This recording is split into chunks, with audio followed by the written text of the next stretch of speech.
Hello दोस्तों, veterans, नमस्कार। लोकसभा के चुनाव हो गए, सरकार बन गई, प्रधानमंत्री मोदी जी बन गए, एनडीए का बहुमत मिल गया। लेकिन अब भी जो विपक्षी दल हैं कुछ ऐसा प्रचारित कर रहे हैं जैसे सरकार उन्होंने बना ली हो और मोदी जी सत्ता से बाहर हों। हमें ये देखना है कि वास्तव में ही लोकसभा में जो भाजपा की कम सीटें आईं या जिस प्रकार का माहौल बना हुआ है, क्या इससे ये पता चलता है कि मोदी जी की लोकप्रियता कम हो गई? यानी सीट कम आई तो क्या मोदी जी की लोकप्रियता कम हो गई? दूसरा अर्थ यह भी निकलता है कि केंद्र में सरकार आज जो बना करके बैठे हुए हैं और जो सीट इनको मिली हैं, क्या वो केवल मोदी जी की लोकप्रियता से ही मिली है? अब विपक्ष के नैरेटिव से तो ऐसा नहीं लगता। विपक्ष तो 99 सीट लेकर के कांग्रेस और भाजपा की 242 सीटों की बराबरी करती है। यानी कोई गणित है कि 99 242 से ज़्यादा होते हैं और सारे कुनबे को मिला लीजिए एनडीए को, तब भी भाजपा के बराबर सीट नहीं है, लेकिन फिर भी वो नहीं मानने को तैयार हैं। खैर, एनीवे सरकार बन गई। आज हमें यह देखना है और सरकार तक ये संदेश पहुंचाना है कि आखिरकार आपकी जो सीटें कम आईं उनका कारण वो है जो विपक्षी नेता जगह जगह कहते फिर रहे हैं, या इसका और कुछ कारण है? क्योंकि जो सेंटर में, केंद्र में जो सरकार बनी है वो केवल और केवल मोदी जी की लोकप्रियता से बनी है। अदरवाइज चुनाव तो लगभग ये हार गए थे। लोकप्रिय थे, साउथ से ये पूर्ति कर गए जो उत्तर भारत में इनको चोट लगी थी।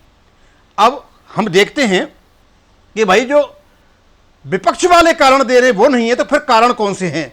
हम आज भारत सरकार को, आदरणीय प्रधानमंत्री मोदी जी को और सभी टीमों को और एनडीए को ये बताना चाहते हैं कि आपकी हार का वो कारण नहीं है जो ये विपक्षी दल बताए फिर रहे हैं।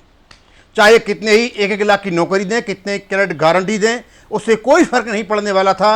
आपको फर्क पड़ा है किन कारणों से, वो हम बताते हैं। अब चलते हैं हम कि आप कहते हो कि आपकी जो अर्थव्यवस्था है वो बहुत सुदृढ़ है।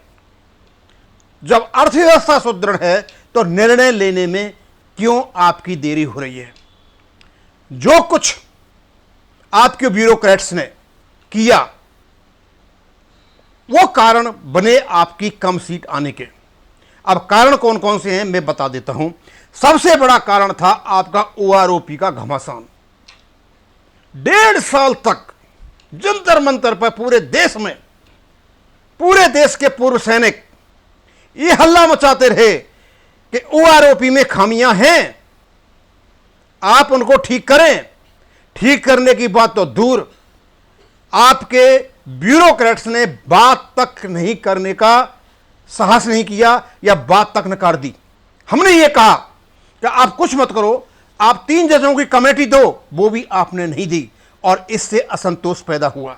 या तो लोग वोट देने ही नहीं गए, या वोट उन्होंने नोटा में डाला या अपोजिट में डाला। इन सब का कारण पड़ा है और वाराणसी इसका प्रमुख कारण है। वाराणसी में यदि मोदी जी का इतना कम वोट आता है तो सीधा साधा है कि वहां असर पड़ा है। उसके बाद कुछ बातें ऐसी हैं, ओल्ड पेंशन स्कीम। भाई, ओल्ड पेंशन स्कीम में यदि नुकसान हो रहा है कर्मचारियों को, बैठ करके बात क्यों नहीं करते आप? ये बहुत बड़ा मुद्दा था, ओआरओपी ओल्ड पेंशन स्कीम। जितने भी ये कर्मचारी हैं, उनके परिवार हैं, ये बेहद रुष्ट थे और यही कारण था कि आपकी सीटें कम आई हैं। सीटें उससे कम नहीं आई हैं कि मोहम्मडन्स ने एक जगह इकट्ठे वोट दे दिए, उसका कारण पड़ा हो, या राहुल जी ने 1-1 लाख का नौकरी का वायदा कर दिया हो, 8.5 लाख महीने में देने के बाद उस पर हम वीडियो बनाएंगे, कर दिया हो। वो कारण नहीं है, ये कारण दूसरे हैं, वो कारण तो पहले भी थे। तीसरा, भाई ये बताइए, आपकी पार्लियामेंट्री कमेटी रिकमेंड करती है कि जो एडिशनल पेंशन है वो 65 ईयर से शुरू की जाए और खर्चा भी ज्यादा नहीं है, और आपकी अर्थव्यवस्था ठीक है, तो फिर आप क्यों नहीं देते हो? क्या इस पैसे को इकट्ठा करके इसलिए कर रहे हो कि कल को विपक्षी दल आए, परिवारवादी पार्टियां आए, इस पैसे को उल्टा सीधा लुटाएं, देश की अर्थव्यवस्था को बराबर कर दें? भाई, इस काम को तो आप भी कर सकते हो, क्यों नहीं दे रहे हो? समझ में नहीं आता है। कम्यूटेशन, जब पता है कि कम्यूटेशन की रिकवरी हिमाचल प्रदेश में और गुजरात में 12 और 13 साल में हो रही है, तो भैया आपकी जो कम्यूटेशन की रिकवरी है वो 15 साल क्यों कर रखी है? कौन आदमी है जो इस प्रकार की सलाह देता है? इन चीज़ों को सुधारें। और क्योंकि इस बार पेंशन डिपार्टमेंट आदरणीय प्रधानमंत्री जी के पास है, हम आशा करते हैं कि आप इन सब चीज़ों को ध्यान में रखते हुए एक उचित निर्णय लेंगे। और आपसे अनुरोध करते हैं, रक्षा मंत्री से अनुरोध करते हैं कि जब ओआरओपी आपकी आए तो उस समय आप एक्स सर्विसमैन के संगठनों से बात करें। और जब तक सुप्रीम कोर्ट में एक्स पे का केस लगा हुआ है, जो भी केस ओआरओपी संबंध लगे हैं, तब तक तो ओआरओपी शायद आएगी ही नहीं। लेकिन उससे पहले बैठें, बात करें, क्या गलतियां पिछली ओआरओपी टीम में हुई और इस बार नहीं हो कि दोबारा वो आपको सामना करना पड़े। तीसरा, अग्निवीर का बड़ा सहारा लिया जा रहा है। अग्निवीर का कोई खास फर्क नहीं पड़ा था, ये बिहार में था और बिहार में एनडीए जीता है। उसके बाद है short fall in vote, voting percentage का कम हो, या तो गर्मी हो सकती है, या लोग घूमने चले गए, या जितने भी ओल्ड स्कीम वाले थे, पेंशन के, ओआरओपी वाले थे, एडिशनल पेंशन वाले थे, एक प्रकार का आप लोगों ने लोगों में पैदा कर दिया रोष। या तो लोग वोट देने गए नहीं या फिर नोटा दे करके आए।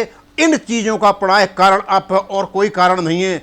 यदि आप कहते हो आपकी अर्थव्यवस्था ठीक है, तो अर्थव्यवस्था ठीक होने का मतलब यह है कि आप जो पेंडिंग डिमांड्स हैं उनको कीजिए। और सबसे बड़ा कारण बैंकर्स का, बैंकिंग का अपडेशन। बार बार हमारी जो फाइनेंस मिनिस्टर हैं श्रीमती निर्मला सीतारमण, बार बार कहा है उन्होंने आईबीए से कि आप पेंशन अपडेशन का काम पूरा करें।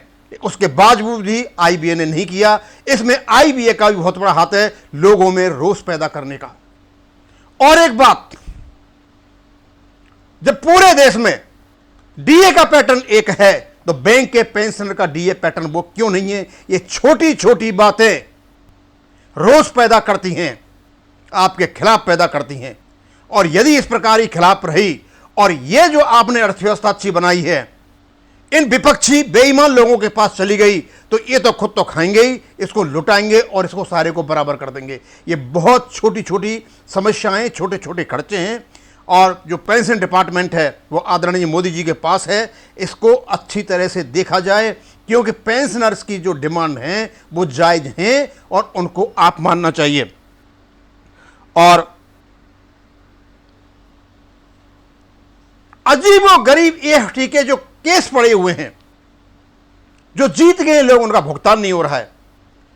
एक कमाल का केस, ऑनरी नायब सर का केस, जो कोर्टों से पहले निकल चुका था, साफ हो चुका था, जिसका भारत सरकार एक नोट सर्कुलर लेकर के आ जाती है जनरल बेंच के द्वारा, एक जनरल बेंच बना करके उसको सबको खत्म कर दिया जाता है। समझ में नहीं आ रहा है कि किसने कब क्या सही किया और किसने नहीं किया। अब कोर्ट का मैटर है, ज़्यादा बोल नहीं सकते, क्योंकि वो भी एक प्रकार का, जब आपने 631 सर्कुलर निकाल दिया, उनको नायब सर के बराबर मान लिया, तो उनको पेंशन देनी चाहिए, वो भी आपने नहीं दी। हम भारत सरकार से, आदरणीय प्रधानमंत्री मोदी जी से, रक्षा मंत्री श्री राजनाथ सिंह जी से और फाइनेंस मिनिस्ट्री श्री सीतारमण से हम अनुरोध करना चाहेंगे कि छोटे छोटे मुद्दे जो हमने गिनाए हुए हैं, ये हैं आपकी कम सीट आने का कारण। वो नहीं है जो ये लोग सुबह से लेकर शाम तक टीवी चैनलों पर बैठकर जो कारण गिनाते हैं और खुशी मना रहे हैं, वो नहीं है। आप इन समस्या को सुलझाइए, आपकी जो पॉपुलैरिटी है वहीं की वहीं हो जाएगी। और आप आज केवल और केवल सरकार में बैठे हो तो सिर्फ इसलिए बैठे हो कि मोदी जी की लोकप्रियता कम नहीं हुई है, मोदी जी की लोकप्रियता बढ़ी है। और बढ़ी हुई लोकप्रियता के कारण ही आप इस माहौल में आज आकर के सीट पर बैठे हो। यदि आप इस बार चूकते हो तो अगली बार डेफिनेटली आप चूक जाओगे और आपको बहुत बड़ी समस्या खड़ी हो जाएंगी। मैं आपको फिर बताना चाहता हूं, मैं ले नहीं रहा हूं, उसको मेरे पास है कि जो ये कांग्रेस ने लोगों से धोखाधड़ी की है, एक जो क्रेडिट कार्ड दे करके कार्ड जो दिखाई दे रहा है आजकल, उसको मैं यहाँ डालूंगा और उस पर देखेंगे, हम इसे पूछेंगे कि भैया तो 1 लाख की जो नौकरी देने वाले थे, ऐसे कौन कौन से डिपार्टमेंट हैं जहाँ 1 लाख की नौकरी बिना एग्जाम दिए, बिना पढ़े और सब कुछ दिए आप दे देते हो। अब मैं इसको यहीं ख़त्म करूँगा। थैंक यू, धन्यवाद।